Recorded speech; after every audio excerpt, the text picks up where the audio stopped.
عاملين ايه؟ بصراحة بقالي كتير قوي ما سجلتش معاكم اي فيديوهات، وبصراحة كده زهقت اصلا من الموضوع وما كنتش عايزة اكمل. بس في ناس دعمتني وقالت لي لا كملي وما تزهقيش وكده. فانا بس حابة اخد رايكم ان انا اكمل ولا لا.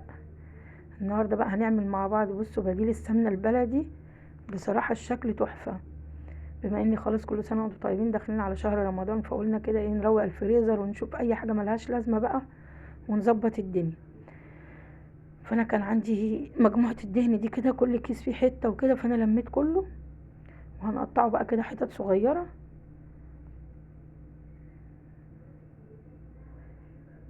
لو عندك مثلا دهن في التلاجة، حتة ليا او اي بقى دهون مش عايزاها، جمعيها كده كلها مع بعض وهنعمل بيها. بصوا بديل السمنة البلدي، بس والله النتيجة طلعت تحفة. اهم حاجة قطعيه قطع صغيرة عشان ايه يسيح معاكي بسرعة، ما ياخدش وقت على البوتاجاز.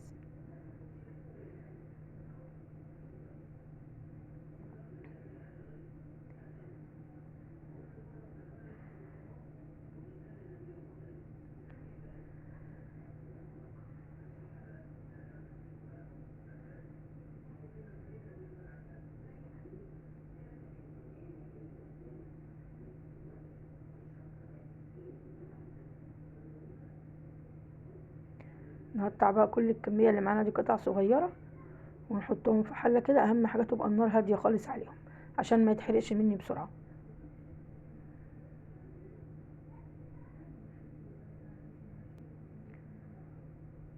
ومكون واحد بس هنحطه النهاردة، مش هيخلي الناس اللي ما بتحبش ريحة الدهن او ريحة اللية او لو في اي ريحة، ده هيسحب لك اي ريحة من الدهون اللي احنا هنعملها دي. واهم حاجة برضو الدهن عندك يبقى نضيف ما فيهوش اي حاجة. يعني الحتة السوداء اللي احنا شايفينها دي كانت حتة كبدة، برضو نشيلها، ما نخليش فيه اي حاجة. انا هنا قطعت الكمية بتاعتي كلها وحطيتها في حلة كده على البوتاجاز.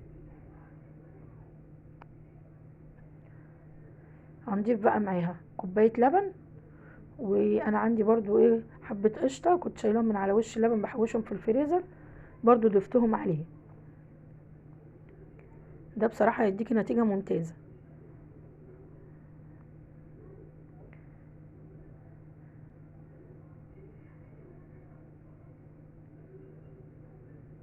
وهنحط برضو كوباية زيت عشان تساعد الكمية بتاعتنا دي ان هي تسيح بسرعة.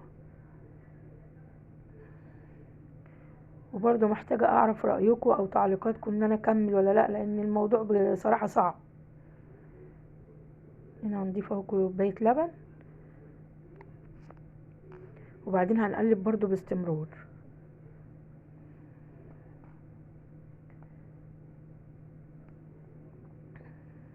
دي بقى قشطة برضو كانت في الفريزر، لو ما عندكيش قشطة مش مشكلة، كفاية كوباية اللبن.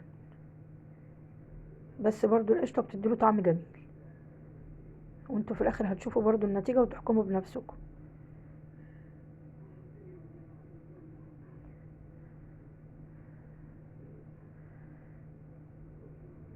وما شاء الله عملت يعني بعد ما ساح كله عمل معايا اكتر من 2 كيلو سمنة.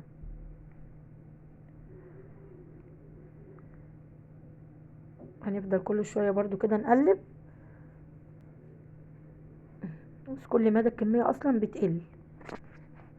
ده بقى فلفل اسمر صحيح، ده هيسحب لك اي ريحة في الدهن انت مش حباها. كده كل ده هنصفيه بالمصفى.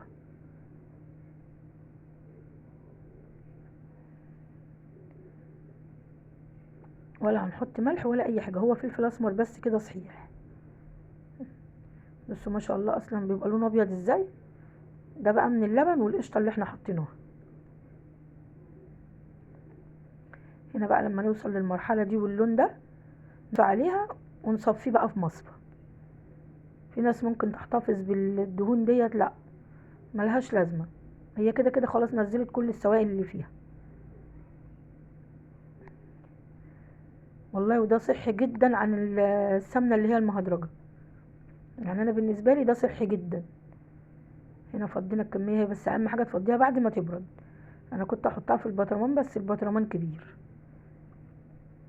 اهم حاجة تبرد معاكي خالص. هنا بقى بعد ما حطيناها في التلاجة يا دوب نص ساعة، ما شاء الله بصوا لونها ومرملة ازاي، والله وريحتها في منتهى الجميل. استخدميها بقى في الطبيخ، في طشة الملوخية، في اي حاجة، بس ما ينفعش طبعا نعمل بيها رز. فدي استخدميها في جميع انواع الطبيخ بتاعتك.